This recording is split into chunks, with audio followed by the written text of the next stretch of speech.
A cult favorite in the horror genre, An American Werewolf in London from 1981 is recognized for its masterful blending of horror, dark humor, and groundbreaking special effects.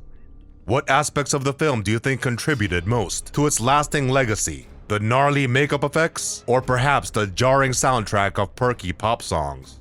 Step into the world of cinema where horror and comedy collide in a unique and daring cinematic blend, creating an electrifying fusion. John Landis, the director of Animal House, brings you a different kind of animal. Was John Landis's brilliant imagination at its best in An American Werewolf in London? Let's take a look at this cinematic masterpiece where horror and humor intertwine. John Landis wrote and directed the movie, and its main cast includes Griffin Dunne, Jenny Agutter, John Woodvine, and David Naughton. It earned the first ever Academy Award for Best Makeup in 1981, as well as the Saturn Award for Best Horror Film. David Naughton and Griffin Dunne brought the characters of David and Jack to life. The duo embarks on a carefree backpacking escapade across the British countryside. Little do they know, fate has a sinister plot in store, steering their merry expedition into an unimaginable nightmare. An American Werewolf in London, First Attack. Do you have any idea what awaited them? It's a story that goes far beyond even our wildest fantasies. A massive and ferocious wolf attacked them that none of the locals would admit existed. In the harrowing encounter, David manages to survive, albeit marked by a haunting bite. Tragically, Jack is brutally killed. While confined to a hospital bed, David's physical wounds heal, yet his psyche remains tormented by gruesome nightmares. An American Werewolf in London, First Attack. What terrifying dreams woke David up?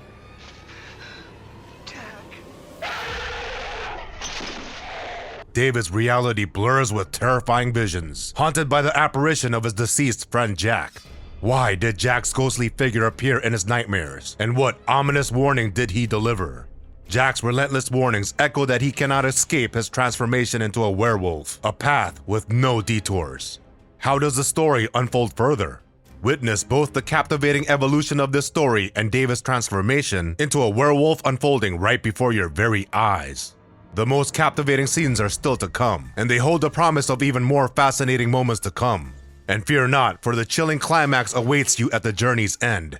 It'll keep you hooked until the very last second. Stay tuned for the eerie climax at the end of the video. Which dialogue from the movie echoed in the minds of the audience and stood the test of time? Jack. On the moors, we were attacked by a lycanthrope, a werewolf.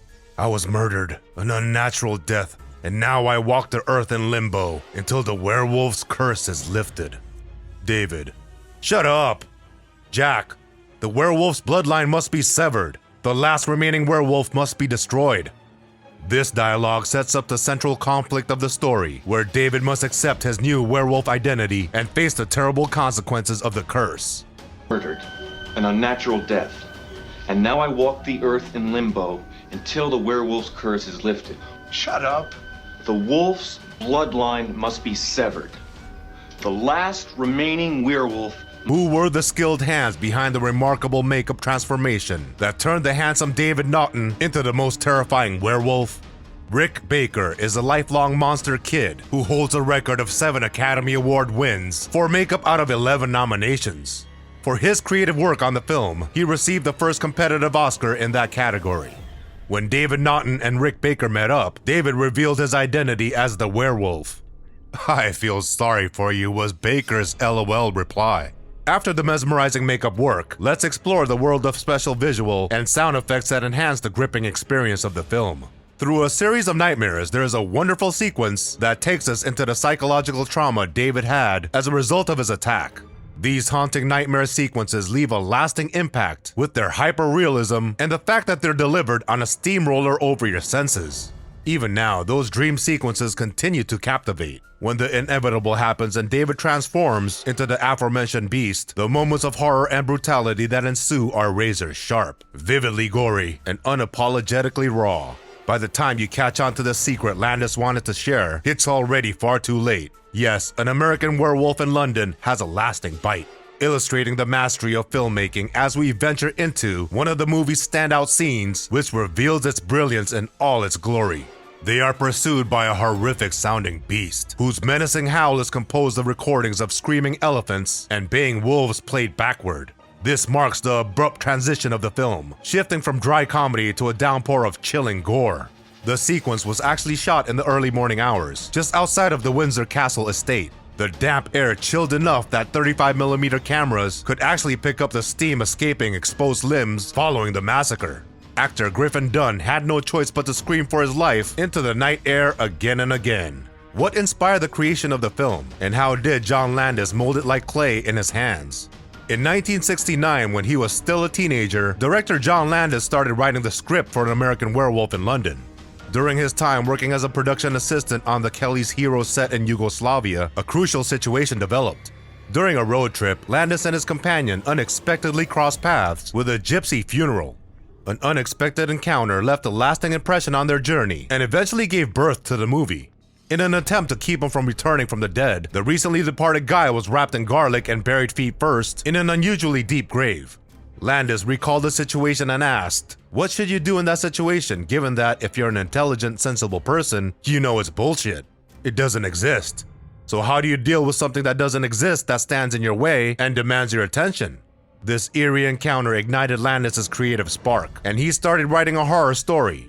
It didn't take him long to finish the script. He knew that a meeting with the dead was among the most horrific things he could go through, and he was curious as to how an 18-year-old like himself would handle such a terrifying circumstance. However, the idea did not garner much interest at first, so he was forced to set it aside, dormant for over a decade. The movie offers the most contemporary interpretation of dark horror. None of the numerous 1980s horror comedies created a more lasting impression than Sam Raimi's Evil Dead. They resonated globally with their quirky take on the funny to scary dynamic, inspiring artistic imitation. However, John Landis' interpretation stands out clearly. His work incorporates real human connections into both comedy and drama, departing from his normal comedic endeavors. Landis had a unique idea for this particular movie, and other directors have found it difficult to replicate his balance of relatable jokes, touching relationships, and shocking horror. In 1981, two all-time classic werewolf movies were released: American Werewolf in London versus The Howling. Which is better? Both films are the leaders of the werewolf cinema pack and howl louder than the majority of their hairy counterparts. Both flicks have a large amount of dark, subversive humor. Both films contain significant amounts of nudity from both sexes as well as blood and gore. The change in The Howling isn't bad, but over 40 years later it's still amazing to watch Rick Baker's effects work on American Werewolf. It is still arguably the benchmark for such a scene in horror history. The time has come to honor the commitment we made. The climax you've been anxiously waiting for is right here. Your patience is about to be rewarded, so without further ado, let the climactic revelation play out. As the action builds to its climax, David must make a difficult choice as he learns the terrifying truth about his imminent change. The approaching threat of the next full moon triggers his transition into an evil being, and he finds himself at a fork in the road. In a desperate attempt to avoid the horrors of turning into a bloodthirsty beast under the menacing glow of the moon, he thought of killing himself. But did he actually do it? Watch out for the final scene to uncover the answer. An American Werewolf in London final scene and end credits. What made An American Werewolf in London such a hit? The film's hilarious and subtle satirical themes, combined with spectacular practical effects, have all contributed to its ongoing popularity. The werewolf transformation scene in particular, with one of its groundbreaking special effects, raised the bar for realism in the genre. The movie deftly blends comedy and horror, moving between tense, frightening scenes and dark humor with ease, appealing to a broad audience. Early viewers had a confusing experience with the movie. The expectation was for a horror parody because filmmaker John Landis is known for making comedies. Audiences were taken aback as the movie ventured into the world of genuine horror, defying expectations. What was even more amazing was how well it succeeded in making viewers truly afraid, a feat that stood in stark contrast to Landis' humorous work. Also, the movie is laughing until it hurts. What do you think of the flawless blending of horror and comedy in this movie? I'd love to hear from you.